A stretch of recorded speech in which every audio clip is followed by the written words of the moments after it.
ಕರ್ತನ ವಾಕ್ಯ ಹೀಗೆ ಹೇಳ್ತದೆ, ಮೊದಲನೇದಾಗಿ ನೀವೇನ್ ಮಾಡಬೇಕು? ದೇವರ ರಾಜ್ಯವನ್ನು ಹುಡುಕಬೇಕು. First you seek the kingdom of God. ನೀನು ದೇವರ ರಾಜ್ಯವನ್ನು ಹುಡುಕುವಾಗ, ದೇವರ ರಾಜ್ಯವನ್ನು ನೋಡ್ತಾ ಇರುವಾಗ ಮತ್ತೆ ಎಲ್ಲವೂ ನನಗೆ ಏನಾಗ್ತದೆ? ದೊರಕುತ್ತದೆ. ಇನ್ನಿಗೆ ಕೂಡ ನಮಗೆ ವಾಕ್ಯ ಇವಾಗ ಕೂಡ ನಮ್ಮ ಜೀವಿತದಲ್ಲಿ ಹೊರಗೆ ನಾವು ನೋಡ್ತಾ ಇರುವಾಗ ಜನರೇನು ಮಾಡ್ತಾ ಇದ್ದಾರೆ? ನಾವು ಹುಡುಕುತ್ತಾ ಇದ್ದಾರೆ. ಹೇಗೆ ದುಡ್ಡನ್ನು ನಾವು ಸಂಪಾದನೆ ಮಾಡುವುದು, ಹೇಗೆ ದುಡ್ಡು ನಮಗೆ ಸಿಗುತ್ತದೆ, ಹೇಗೆ ಜೀವನ ಮಾಡುವುದು, ಹೇಗೆ ಮನೆಯನ್ನು ಕಟ್ಟುವುದು, ಹೇಗೆ ನಾವು ಗಾಡಿಯನ್ನು ತಗೊಳ್ಳುವುದು, ಹೇಗೆ ನಾವು ಚೆನ್ನಾಗಿರುವ ಬಟ್ಟೆಯನ್ನು ತಗೊಳ್ಳುವುದು, ಈಗೆಲ್ಲ ಏನ್ ಮಾಡ್ತಾ ಇದ್ದಾರೆ? ಹುಡುಕುತ್ತಾ. ಮೊದಲನೇದಾಗಿ ದೇವರ ರಾಜ್ಯವನ್ನು ಏನ್ ಮಾಡಿ? ಹುಡುಕಿ. When you seek the kingdom of God, everything will be added unto you. Hallelujah. Hallelujah. Everything will be added unto you. ಯಾವಾಗ ನಾವು ದೇವರ ರಾಜ್ಯವನ್ನು ಹುಡುಕ್ತಾ ಇದ್ದೀವೋ ಆವಾಗ ನಮ್ಮ ಜೀವಿತದಲ್ಲಿ ಎಲ್ಲವೂ ಸಿಗುತ್ತಾ ಇದೆ. ಯಾವ ಬರೆದ ಸ್ವಾರ್ಥೆ 14ನೇ ಅಧ್ಯಾಯ 1, 2, 3 ವಾಕ್ಯಗಳನ್ನು ಓದುವ. ನಿಮ್ಮ ಹೃದಯವು ಕಳವಳಗೊಳ್ಳದಿರಲಿ. என்னிடத்தில் விசுவாசமாயிருங்கள். என் பிதாவின் வீட்டில் अनेक வாசஸ்தலங்கள் உண்டு. I want to take about the word, the truth. ನಾನು ಇವತ್ತು ಮಾತಾಡೋ ವಿಷಯ ಅಂತ ಕೇಳಿದಾಗ ಟ್ರೂತ್, ನಿಜವಾದ ಕಾರ್ಯ ಏನು ನೋಡ್ತಾ ಇರುವಾಗ ನಾವೆಲ್ಲವನ್ನು ಹುಡುಕ್ತಾ ಇದ್ದೀವಿ. ಪೀಟರ್, ಜಾನ್, ಯೋಹಾನ್ ಇವರೆಲ್ಲ ಹೋಗ್ತಾ ಇದ್ದಾರೆ. ಹೋಗುವಾಗ ಏನ್ ನಡೀತಾ ಇದೆ ಗೊತ್ತಾ? முடவன் அங்கே உட்கார்ந்து கொண்டிருக்கிறார். முடவன் என்ன சொல்றான்? ஏதாவது ஒன்று கிடைக்கும் என்று சொல்லி ஏதாவது ನನಗೆ ಸಿಗಬಹುದು ಅಂತ ಹೇಳಿ ಏನ್ ಮಾಡ್ತಾ ಇದ್ದಾರೆ ಗೊತ್ತಾ? ನೋಡ್ತಾ ಇದ್ದಾರೆ, ஐயா ನನಗೆ ಏನಾದರೂ ಮಾಡು ಅಂತ ಹೇಳ್ತಾರೆ. தேவனிடத்தில் ஏதாவது ஒன்றை பெற்றுக்கொள்ள வேண்டும். நாம் பெற்றுக்கொள்ளாமல் இருப்பது நிமித்தமாக வாழ்க்கையில எல்லாவற்றையும் நாம் என்ன பண்ணுகிறோம்? இழந்து போகிறோம். இன்னொரு வசனத்தை நாம் வாசிப்போம். யோவானின் சுவிசேஷம் 17ஆம் அதிகாரம் 17ஆம் வசனம். John chapter 17 verse 17. யோவான் ಬರೆದ ಸುವಾರ್ತೆ 17ನೇ ಅಧ್ಯಾಯ 17ನೇ ವಾಕ್ಯ. உம்முடைய சத்தியத்தினாலே அவர்களை பரிசுத்தமாக்கும். உம்முடைய சத்தியத்தினாலே அவர்களை பரிசுத்தமாக்கும். உம்முடைய வசனமே சத்தியம். உம்முடைய வசனமே சத்தியம். We are seeking the Lord. ಯಾವಾಗ ದೇವರನ್ನು ನಾವು ನೋಡ್ತಾ ಇದ್ದೀವೋ, ಯಾವಾಗ ಕರ್ತನು ನನಗೆ ಆಶೀರ್ವಾದವನ್ನು ಕೊಡುವನು, ಆಗಿರೋದು ಟ್ರೂತ್. ಅದು ವಾಸಿಗೆ ನಿನ್ನ ವಾಕ್ಯವೇ ಸತ್ಯವು. ನಿನ್ನ ವಾಕ್ಯವೇ ಸತ್ಯವು. ನಿನ್ನ ವಾಕ್ಯ ಏನಂತ ಇದೆ? First you seek the kingdom of God. ಏನು ಮಾಡಬೇಕು? First you seek the kingdom of God. ನಿನ್ನ ವಾಕ್ಯವೇ ಸತ್ಯ. ಆ ಸತ್ಯವಾದ ವಾಕ್ಯವನ್ನು ನಾವು ನೋಡ್ತಾ ಇರುವಾಗ ನಿನ್ನ ವಾಕ್ಯ ಸತ್ಯವಾಗಿದೆ ಸ್ವಾಮಿ. Hallelujah, hallelujah. ಸ್ವಾಮಿಯಲ್ಲಿ 17ನೇ ಅಧ್ಯಾಯದಲ್ಲಿ 17ನೇ ವಾಕ್ಯದಲ್ಲಿ ಏನು ಮಾಡ್ತದೆ? ಸತ್ಯದಿಂದಲೇ ಅವರನ್ನು ಏನು ಮಾಡು? ಪರಿಶುದ್ಧ ಮಾಡು. ಏನು ಮಾಡಬೇಕು? ಪರಿಶುದ್ಧ ಮಾಡಬೇಕು. When you become a holy people, then only you are able to receive the blessing from God. ಯಾವಾಗ ಪರಿಶುದ್ಧನಾಗಿ ನೀನು ಆಗ್ತಿದೆಯೋ, ಯಾವಾಗ ಪರಿಶುದ್ಧದಲ್ಲಿ ಬರ್ತಾ ಇದೆಯೋ, ಯಾವಾಗ ಪರಿಶುದ್ಧದಲ್ಲಿ ನಿಲ್ತಿದೆಯೋ ಆವಾಗಲೇ ಏನ್ ಮಾಡ್ತದೆ? ಸಂತೋಷ, ಸಮಾಧಾನ, ಆರೋಗ್ಯ ಬರ್ತಾ ಇದೆ. That's why Bible says if you know the truth, ನೀನು ಯಾವಾಗ ಸತ್ಯವನ್ನು ಅರಿತುಕೊಳ್ತಿದೆಯೋ ಆವಾಗಲೇ ಆಶೀರ್ವಾದ ನಿನಗೆ ಬರ್ತಾ ಇದೆ. Hallelujah, hallelujah. ಸತ್ಯವನ್ನು ತಿಳಿಲಿಲ್ಲ ಅಂದ್ರೆ, ಸತ್ಯವನ್ನು ನೋಡಿಕೊಂಡಿಲ್ಲ ಅಂದ್ರೆ ಏನಾಗಲ್ಲ? ಆಶೀರ್ವಾದ ಬರಲ್ಲ. ಅದು 2 Thessalonians chapter 2 verse 13. 2ನೇ ಥೆಸಲೋನಿಯರ ಬರೆದ ಪತ್ರಿಕೆ 2ನೇ ಅಧ್ಯಾಯ 13ನೇ ವಾಕ್ಯವನ್ನು ಓದುವ. கர்த்தருக்கு பிரியமான சகோதரரே, கர்த்தருக்கு பிரியமான சகோதரரே, நீங்கள் ஆவியினாலே பரிசுத்தமாக்கப்படுகிறதினாலும் சத்தியத்தை விசுவாசிக்கிறதினாலும் வாசிங்க, கண்டத்துல வாசிங்க. கர்த்தருக்கு பிரியராಗಿರುವ ಸಹೋದರರೇ, ನೀವು ಪವಿತ್ರಾತ್ಮನಿಂದ ಶುದ್ಧೀಕರಿಸಲ್ಪಟ್ಟವರಾಗಿ. ನೀವು ಎಲ್ಲಿಂದ ಶುದ್ಧೀಕರಣೆ ಬರ್ತದೆ? ಶುದ್ಧೀಕರಣ ಎಲ್ಲಿಂದ ಬರ್ತಾ ಇದೆ? ಪವಿತ್ರಾತ್ಮನಿಂದ. ಪವಿತ್ರಾತ್ಮನಿಂದ. ನೀವು ಕೆಲವು ಚಿಕ್ಕ ಕೆಲಸವನ್ನು ಮಾಡಿಕೊಂಡಿರ್ಬೋದು, ನೀವು ಯಾವುದೋ ಒಂದು ಕೆಲಸವನ್ನು ಮಾಡಬಹುದು, ಬಟ್ ಶುದ್ಧೀಕರಣ ಎಲ್ಲಿಂದ ಬರ್ತಾ ಇದೆ? ಶುದ್ಧೀಕರಣ ಎಲ್ಲಿಂದ ಬರ್ತಾ ಇದೆ? ಪವಿತ್ರಾತ್ಮನಿಂದ. ಹಲ್ಲೆಲೂಯಾ. ಪವಿತ್ರಾತ್ಮನಿಂದ ಶುದ್ಧೀಕರಣ ಬರ್ತಾ ಇರುವಾಗ ಏನ್ ನಡೀತಾ ಇದೆ? ಕೆಳಗೆ ಓದಿ. ಸತ್ಯದ ಮೇಲೆ ನಂಬಿಕೆ ಇಟ್ಟು, ಸತ್ಯದ ಮೇಲೆ ಏನಾಗ್ತದೆ? ನಂಬಿಕೆಯು ಬರ್ತಾ ಇದೆ. ಹಲ್ಲೆಲೂಯಾ. ಫಸ್ಟ್ ನಾವು ನೋಡಿದ್ದೀವಿ, ಸತ್ಯದ ಮೂಲಕವಾಗಿ ಏನು ಬರ್ತಾ ಇದೆ? ಬಿಡುಗಡೆ ಬರ್ತಾ ಇದೆ. ನೆಕ್ಸ್ಟ್, ಸತ್ಯದ ಮೂಲಕವಾಗಿ ಏನು ಬರ್ತಾ ಇದೆ? ನಂಬಿಕೆಯು ಬರ್ತಾ ಇದೆ. ಓಕೆ, ಫಸ್ಟ್ ಸತ್ಯವನ್ನು ನೋಡಿಕೊಂಡ್ರೆ ಮಾತ್ರ, ಸತ್ಯವನ್ನು ತಿಳ್ಕೊಂಡ್ರೆ ಮಾತ್ರ ನಾವು ಆಶೀರ್ವಾದವನ್ನು ಹೊಂದಿಕೊಳ್ಳೋದಕ್ಕೆ ಆಗ್ತಾ ಇದೆ. ನೆಕ್ಸ್ಟ್ ಒಂದು ವಾಕ್ಯವನ್ನು ಓದುವ. ಯೋಹಾನ ಬರೆದ ಸುವಾರ್ತೆ 4ನೇ ಅಧ್ಯಾಯ 24ನೇ ವಾಕ್ಯವನ್ನು ನಾವು ಓದುವ. ಯೋಹಾನ ಬರೆದ ಸುವಾರ್ತೆ 4ನೇ ಅಧ್ಯಾಯ 24ನೇ ವಾಕ್ಯ. God is spirit, and those who worship him must worship in spirit and truth. Worship him in spirit and truth. ಕನ್ನಡದಲ್ಲಿ 4ನೇ ಅಧ್ಯಾಯ 24ನೇ ವಾಕ್ಯ. ಯೋಹಾನ ಬರೆದ ಸುವಾರ್ತೆ. ದೇವರು ಆತ್ಮಸ್ವರೂಪನು, ಅವನನ್ನು ಆರಾಧಿಸುವುದು ಆತ್ಮಿಕ ರೀತಿಯಲ್ಲಿ. ದೇವರನ್ನು ಆರಾಧನೆ ಮಾಡುವಾಗ ಆರಾಧನೆ ಎಲ್ಲಿಂದ ಬರಬೇಕು?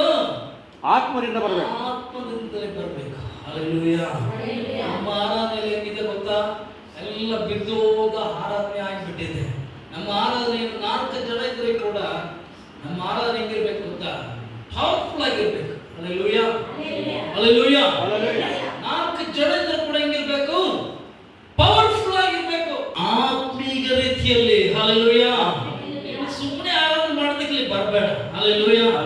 ಸುಮ್ಮನೆ ನಾನೇನೋ ಚರ್ಚಿಗೆ ಹೋಗ್ತೀನಿ ಅಂತ ಬರಬೇಡ. ಏನೋ ಪಾಸ್ಟರ್ ಕರೆದ್ಬಿಟ್ಟಿದ್ದಾರೆ ಅದಕ್ಕೋಸ್ಕರ ನಾನು ಬರ್ತಾ ಇದ್ದೀನಿ ಅಂತ ಬರಬೇಡ. ಹಲ್ಲೆಲೂಯಾ. ನೀನು ಆರಾಧನೆಗೆ ಬರ್ತಾ ಇದ್ದಂದ್ರೆ ನೀನು ಬೆಂಕಿಯಾಗಿದ್ರೆ ಮಾತ್ರ ಏನಾಗ್ತದೆ? ಇಲ್ಲಿ ಆರಾಧನೆಯು ಬೆಂಕಿಯಾಗಿರ್ತದೆ. ಅಲ್ಲಿಂದ ಬರುವಾಗ ಏನೋ ಪಾಸ್ಟರ್ ಕರೆದ್ಬಿಟ್ಟಿದ್ದಾರೆ, ನಾನು ಹೋಗ್ತಾ ಇದ್ದೀನಿ ಪ್ರಾರ್ಥನೆ ಮಾಡೋದಕ್ಕೆ. ಅಲ್ಲಿ ಹೋಗಿ ಕೂತ್ಕೊಂಡು ಸ್ವಲ್ಪ ಸಮಯ ಪ್ರಾರ್ಥನೆ ಮಾಡಿದ್ರೆ ಪಾಸ್ ಏನ್ ಮಾಡ್ತಾರೆ? ಟೀ ಕಾಫಿ ಕೊಡ್ತಾರೆ, ಅಂದ್ರೆ ಏನಾದ್ರು ಊಟ ಕೊಡ್ತಾರೆ, ತಿಂದ್ಬಿಟ್ಟು ನಾವು ಬಂದ್ಬಿಡುವ. ಹಂಗೆ ಬರ್ತಾ ಇದ್ದೀಯಾ?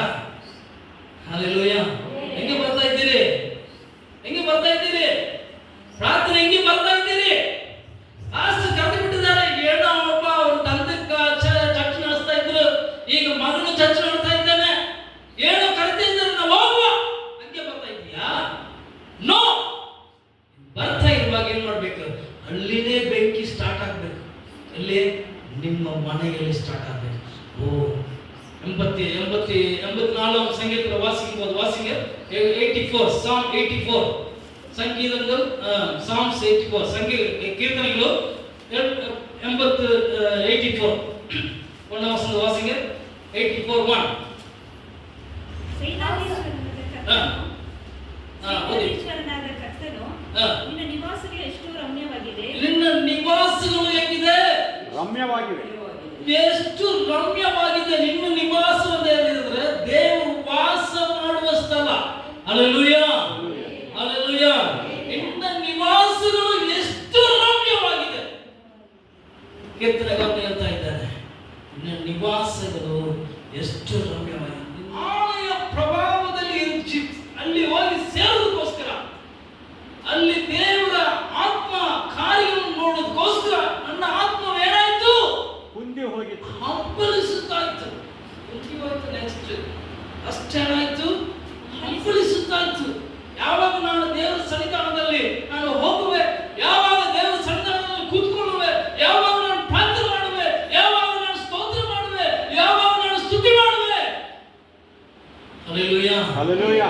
ಹಂಬಲಿಸುತ್ತಾ ಇತ್ತು, ಹಂಬಲಿಸುತ್ತಾ ಇತ್ತು, ಹಂಬಲಿಸಿ ಕುಂದಿ ಹೋಯ್ತು. ನೀವಿಲ್ಲಿ ಬರುವಾಗ ಆತ್ಮೀಯ ರೀತಿಯಲ್ಲಿ ಆರಾಧನೆ ಮಾಡ್ತಾ ಇರುವಾಗ ದೇವರು ತುಂಬಾ ಜ್ಞಾನವನ್ನು ಕೊಡ್ತಾ ಇದ್ದಾನೆ. ಹಲ್ಲೆಲೂಯಾ. ದೇವರು ಆತ್ಮ ಸ್ವರೂಪನಾಗಿದ್ದಾನೆ. ನಾವು ಹೆಂಗಿರ್ಬೇಕು? ನಾವು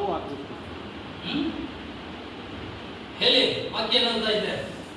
ಆತ್ಮನ ಆರಾಧನೆ ಮಾಡುವವರು ಆತ್ಮಿಕ ರೀತಿಯಲ್ಲಿ ತಕ್ಕ ಸತ್ಯಕ್ಕೆ ತಕ್ಕ ಹಾಗೆ, ಆತ್ಮೀಯ ರೀತಿಯಲ್ಲಿ ಸತ್ಯಕ್ಕೆ ತಕ್ಕ ಹಾಗೆ ಆರಾಧಿಸಬೇಕು. ಏನಾಗಬೇಕು? ಆರಾಧಿಸಬೇಕು. ಆರಾಧಿಸಬೇಕು. Hallelujah. Hallelujah. Next ಇನ್ನೊಂದು ವಾಕ್ಯವನ್ನು ಓದುವ. Genesis chapter 6 verse 13 and 14. ಆದಿಕಾಂಡ 6ನೇ ಅಧ್ಯಾಯ 13-14. ಆಗ ದೇವರು ನೋಹನಿಗೆ ಎಲ್ಲ ದೇಹಿಗಳಿಗೂ ಆತ್ಮವನ್ನು ತೀರ್ಮಾನಿಸಿದ್ದೇನೆ. ಭೂಲೋಕವು ಅವರ ಅನ್ಯಾಯದಿಂದ ತುಂಬಿ ಇದೆ.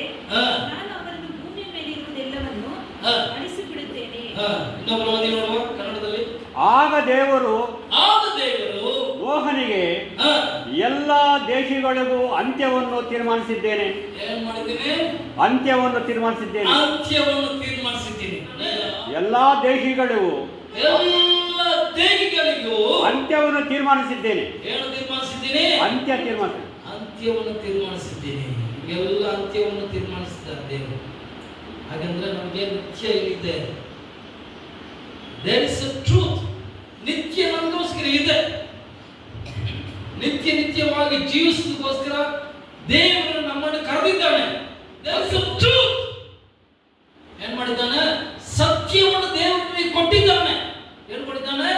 ಸತ್ಯವನ್ನು ನಿಮಗೆ ದೇವರು ಕೊಟ್ಟಿದ್ದಾನೆ. ನೀವು ಓದಿರ್ಬೋದು, ಇಲ್ಲ ಶ್ರೀಮಂತರಾಗಿರ್ಬೋದು, ಬಡವರಾಗಿರ್ಬೋದು, ಆದ್ರೆ ದೇವರು ಏನ್ ಮಾಡಿದ್ದಾನೆ ಗೊತ್ತಾ? ನಮಗೆ ಸತ್ಯವನ್ನು ಕೊಟ್ಟಿದ್ದಾನೆ. ಸತ್ಯ ಏನು? ಎಲ್ಲ ಭೂಲೋಕದಲ್ಲಿರುವ ಎಲ್ಲ ಜೀವರಾಶಿಗಳಿಗೂ ನಾನು ಏನ್ ಮಾಡಿದ್ದೀನಿ? ಅಂತ್ಯವನ್ನು ಏನು ಮಾಡಿದ್ದೀನಿ? ತೀರ್ಮಾನಿಸಿದ್ದೇನೆ. ನೋಹನ ಕಾಲದಲ್ಲಿ ಅಂತ್ಯವನ್ನು ತೀರ್ಮಾನಿಸಿದ ದೇವರು ಈ ಕಾಲದಲ್ಲಿ ಕೂಡ ಏನ್ ಮಾಡಿದ್ದಾನೆ? ಕಡೆಸಿ ಕಾಲದಲ್ಲಿ, ಕೊನೆ ಕಾಲದಲ್ಲಿ ಏನ್ ಮಾಡಿದ್ದಾನೆ? ಅಂತ್ಯವನ್ನು ತೀರ್ಮಾನ ಮಾಡಿದ್ದಾನೆ. ಆಶೀರ್ವಾದ ಬೇಕಾ? ಸಂತೋಷ ಬೇಕಾ? ಸಮಾಧಾನ ಬೇಕಾ? ಬಲವಂತ ಮಾಡಿ. ಏನ್ ಮಾಡ್ಬೇಕು? ಅನ್ಯಾಯ ಮಾಡಬೇಡ ಸ್ವಾಮಿ, ನೀನು ದೇವರ ಸನ್ನಿಧಾನಕ್ಕೆ ಬಾ. ಆಶೀರ್ವಾದ ಮಗುಗೋಸ್ಕರ ನೀನೇನ್ ಮಾಡು? ದೇವರ ರಾಜ್ಯಕ್ಕೆ ಬಾ ಅಂತ ಬಲವಂತ ಮಾಡ್ಬೇಕು. ಬಲವಂತ ಮಾಡಿ ಬಲವಂತ ಮಾಡಿ ನನ್ನ ಮನೆ ತುಂಬಲಿ. ಎಲ್ಲಿ ಮಾಡ್ಬೇಕು? ನನ್ನ ಮನೆ ತುಂಬಲಿ. ಆಲಯ ಮನೆ ತುಂಬಲಿ. ದೇವರಿಗೆ ಹೇಳುವುದು ಅದೇ ಮಾತು. ನನ್ನ ಮನೆ ಏನ್ ಮಾಡ್ಬೇಕು? ತುಂಬಲಿ. ಸುಮ್ಮನೆ ಚಕ್ಕ ಒಂದು 5 ಜನ 10 ಜನ ಕೂತ್ಕೊಂಡು ಪ್ರಾರ್ಥನೆ ಮಾಡೋದು ಬೇಡ. ನನ್ನ ಮನೆ ಏನ್ ಮಾಡ್ಬೇಕು? ತುಂಬಬೇಕು. ದೇವರ ಮನೆ ಏನ್ ಮಾಡ್ಬೇಕು? ತುಂಬಬೇಕು. ಹೇಳಿ, ದೇವರ ಮನೆ ಏನ್ ಮಾಡ್ಬೇಕು? ತುಂಬಬೇಕು. ಬಾಯಿ ತೆಗೆದು ಹೇಳಿ, ದೇವರ ಮನೆ ತುಂಬಬೇಕು. ದೇವರ ಮನೆ ತುಂಬಬೇಕು. ದೇವರ ಮನೆ ತುಂಬಬೇಕು. ದೇವರ ಮನೆ ತುಂಬಬೇಕು. ದಾರಿ ಇಲ್ಲಂತೇಳಿ ಇರುವ ಸ್ಥಳದಲ್ಲಿ ಕೂಡ ಏನ್ ಮಾಡು? ಹೋಗಿ ಸ್ವಾರ್ಥಿಯನ್ನು ಏನ್ ಮಾಡು? ಹಲ್ಲೆಲೂಯಾ. ಏನು ಸಿಗ್ತದೆ? ಇಲ್ಲಿ ಚರ್ಚ್ಗೆ ಹೋಗ್ಬಿಟ್ಟು ಏನು ಸಿಗ್ತದೆ? ಚರ್ಚಲ್ಲಿ ಏನು ಸಿಗ್ತದೆ? ಏನು ಸಿಗ್ಬೋದು ನೋಡ್ಬೇಡ. ಹಲ್ಲೆಲೂಯಾ. ಯಾಕೆಂದ್ರೆ ಅಂತ್ಯವನ್ನು ನಾನು ಏನ್ ಮಾಡಿದ್ದೀನಿ? ತೀರ್ಮಾನ ಮಾಡಿದ್ದೀನಿ. ನೋಹ ಏನ್ ಮಾಡಿದ? ಬಿಲ್ಡೆಡ್ ಹಾಲ್. ನೋಹನು ಬೇರೆ ಕಟ್ಟಿಬಿಟ್ಟಿದ್ದಾನೆ. ಕಟ್ಟಿಬಿಟ್ಟ ನಂತರ ಕಾಯ್ತಾದ್ರು, ಬನ್ನಿ ಬನ್ನಿ ಬನ್ನಿ ಬನ್ನಿ. ಹಲ್ಲೆಲೂಯಾ. ಹಲ್ಲೆಲೂಯಾ. ಇಂದು ಒಂದು ತೀರ್ಮಾನ ತೆಗೀರಿ. First you seek the kingdom of God. ದಾರಿಯಲ್ಲಿ ಹೋಗಿ ನಿಂತ್ಕೊಂಡು ದೇವರ ಮನೆಗೆ ಬನ್ನಿ ಬನ್ನಿ ಬನ್ನಿ. ಹಲ್ಲೆಲೂಯಾ. ದೇವರ ಮನೆಗೆ ಏನ್ ಮಾಡು? ನೀ ಬಾ ಆಶೀರ್ವಾದ ಸಿಗ್ತದೆ. First when you seek the kingdom of God. ಯಾವಾಗ ದೇವರ ಸೇವೆಯನ್ನು ಮಾಡ್ತಾ ಇದೆಯೋ, ಯಾವಾಗ ದೇವರಿಗೋಸ್ಕರ ಪ್ರಾರ್ಥನೆಗೋಸ್ಕರ ಕರೀತಾ ಇದೆಯೋ ಜನರನ್ನು, ಆವಾಗ ನಿನ್ನ ಮನೆ ತುಂಬುತ್ತೆ. ಹಲ್ಲೆಲೂಯಾ. ಲೂಕನ ಬರೆದ ಸುವಾರ್ತೆ 14ನೇ ಅಧ್ಯಾಯ. என் வீடு நிறையும்படியாக ஜனங்களை உள்ளே வரும்படி வருந்தி கூட்டிக் கொண்டு வா. ವರಂತಿ ಕೂಡಿಕೊಂಡು ಬಾ. ಕನ್ನಡದಲ್ಲಿ ಏನಿರ್ತಾ ಇದೆ? ನನ್ನ ಮನೆ ತುಂಬಲಿ. ಸಿಕ್ಕಿದವರನ್ನು ಬಲವಂತ ಮಾಡಿಕೊಂಡು ಒಳಕ್ಕೆ ಕರೆದುಕೊಂಡು ಬಾ. ವರಂತಿ ಕೂಡಿಕೊಂಡು ಬಾ. ತಮಿಳಲ್ಲಿದೆ. ಕನ್ನಡದಲ್ಲಿ ಏನಿದೆ ಗೊತ್ತಾ? ಸಿಕ್ಕಿದವರು ಬಲವಂತ ಮಾಡಿ. ಏನ್ ಮಾಡು? ಬಲವಂತ ಮಾಡಿ. ದೇವರ ರಾಜ್ಯವನ್ನು ಬಲವಂತ ಮಾಡಬೇಕಾಗಿದೆ. ಹಲ್ಲೆಲೂಯಾ. ಹಲ್ಲೆಲೂಯಾ. ಯಾವಾಗ ದೇವರ ರಾಜ್ಯವನ್ನು ಹುಡುಕ್ತಾ ಇದೆಯೋ, ದೇವರ ರಾಜ್ಯವನ್ನು ಯಾವಾಗ ಹುಡುಕಿ ದೇವರ ರಾಜ್ಯಕ್ಕೋಸ್ಕರ ಕೆಲಸ ಮಾಡ್ತಾ ಇದೆಯೋ, then the Bible says then all things will be. ಯಾವುದು ಬಗೆ, ಯಾವುದರ ಬಗ್ಗೆ ಏನು ಮಾಡಬೇಡ. ಚಿಂತೆ ಮಾಡು. ಯಾವ್ದ್ರ ಬಗ್ಗೆ ನೀನು ಏನು ಮಾಡಬೇಡ, ಚಿಂತೆ ಚಿಂತೆ ಬೇಡ ನಿನಗೆ. ನೀನು first you seek the kingdom of God. ದೇವರ ರಾಜ್ಯವನ್ನು ಹುಡುಕಿದರೆ ಸಾಕಮ್ಮ ನೀನು. ನನಗೆ ಊಟ ಇಲ್ಲ, ನನಗೆ ಕೆಲಸಕ್ಕೆ ಹೋಗ್ಬೇಕು, ಕೆಲಸಕ್ಕೆ ಹೋದ್ರೆ ಮಾತ್ರ ನನಗೆ ಊಟ ಸಿಗ್ತಾರೆ, ಚಿಂತೆ ಮಾಡಬೇಡ. ಹಲ್ಲೆಲೂಯಾ. ಹಲ್ಲೆಲೂಯಾ. ದೇವರ ರಾಜ್ಯವನ್ನು ಹುಡುಕು. ದೇವರ ರಾಜ್ಯಕ್ಕೋಸ್ಕರ ಏನು ಮಾಡು, ಪ್ರಯಾಸವನ್ನು ಹೊಂದು. ದೇವರೇ ನಿನಗೋಸ್ಕರ ನಾನು ಕೆಲಸ ಮಾಡ್ಬೇಕು, ಏನಾದ್ರೂ ಮಾಡಿ ಒಂದು 5 ಜನರನ್ನು ನಾನು ಏನು ಮಾಡಬೇಕು, ಈ ದೇವರ ಮನೆಗೆ ನಾನು ಏನು ಮಾಡಬೇಕು, ಕರ್ಕೊಂಡು ಬರಬೇಕು. ಸ್ವಾಮಿ ನನಗೆ ಏನು ಮಾಡು, ಸಹಾಯ ಮಾಡು, ಬಲವನ್ನು ಕೊಡು. ನಾನು ಬಲದಿಂದಲೇ ಹೋಗಿ 4 ಜನರನ್ನು ಆದ್ರೆ ನಾನು ಏನು ಮಾಡಬೇಕು, ದೇವರ ರಾಜ್ಯದಲ್ಲಿ ಕರ್ಕೊಂಡು ಬರಬೇಕು. ಯಾಕೆಂದ್ರೆ ಅಂತ್ಯವು ಸಮೀಪವಾಗಿದೆ. ಏನಾಗಿಬಿಟ್ಟಿದೆ, ಅಂತ್ಯವು ಸಮೀಪವಾಗಿದೆ. ಅನ್ಯಾಯ ಮಾಡ್ತಾ ಇದ್ದಾರೆ. ಯಾಕೆ, ಅಲ್ಲಿ ಪ್ರವಾಹ ಬಂದ್ಬಿಟ್ಟಿದೆ. ಪ್ರವಾಹದಿಂದ ಎಷ್ಟೋ ಜನ ಸಾಯ್ತಾ ಇದ್ದಾರೆ. ಭೂಕಂಪ ಬಂದ್ಬಿಟ್ಟಿದೆ. ಯಾಕೆ ಸಾಯ್ತಾ ಇದ್ದಾರೆ? ಬಿರುಗಾಳಿ ಬರ್ತಾ ಇದೆ, ಎಷ್ಟು ಜನ ಸಾಯ್ತಾ ಇದ್ದಾರೆ. ಯಾಕೆ? ಕಾರಣ ಏನು? ಅಂತ್ಯವು ಸಮೀಪವಾಗಿದೆ. ನೀವು ಬೇಕಾದ್ರೆ ಓದಬಹುದಾಗಿರ್ಬೋದು, ಇಲ್ಲ ಕೆಲಸ ಮಾಡ್ತಾ ಇರ್ಬೋದು. ಅಂತ್ಯವು ಏನಾಗ್ಬಿಟ್ಟಿದೆ, ಸಮೀಪ. ಆವಾಗ ದೇವರ ರಾಜ್ಯವನ್ನು ಪ್ರಕಟ ಮಾಡ್ತಾ ಇದೆಯೋ, ದೇವರ ರಾಜ್ಯಕ್ಕೋಸ್ಕರ ದೇವರ ಮನೆಗೆ ಬನ್ನಿ ಬನ್ನಿ ಬನ್ನಿ ಅಂತ ಬಲವನ್ನು ಮಾಡ್ತಾ ಇದೆಯೋ, ಆವಾಗ ಲೋಕದಿಂದ ಆಶೀರ್ವಾದವನ್ನು ದೇವರೇ ಮಾಡ್ತಾನೆ, ಅದಕ್ಕೆ ಕೊಡ್ತಾ ಇದ್ದಾನೆ. ಹಲ್ಲೆಲೂಯಾ. ದೇವರ ಆಶೀರ್ವಾದವನ್ನು ಹೊಂದಬೇಕಂದ್ರೆ ಇವತ್ತು ದೇವರ ವಾಕ್ಯ ಹೇಳ್ತಾ ಇದೆ, first you seek the kingdom of God. First you seek the kingdom of God ಅಂದ್ರೆ ದೇವರ ರಾಜ್ಯವನ್ನು ಹುಡುಕಬೇಕಂದ್ರೆ ಟ್ರೂತ್ ನಮಗೆ ಗೊತ್ತಾಗಿರಬೇಕು. ನಿಮಗೆ ಸತ್ಯ ಗೊತ್ತಾಗಿದೆ. ಸತ್ಯ ಇದೆಲ್ಲ ಹೇಳ್ಬಿಟ್ಟಿದ್ದೀವಿ. ನಮ್ಮ ಕಣ್ಣುಗಳನ್ನು ಮುಚ್ಚುವ, ನಮ್ಮ ತಲೆಗಳನ್ನು ತಾಳ್ತಿ ದೇವರ ಸಮ್ಮುಖದಲ್ಲಿ ನಾವು ಜಪಿಪೋ.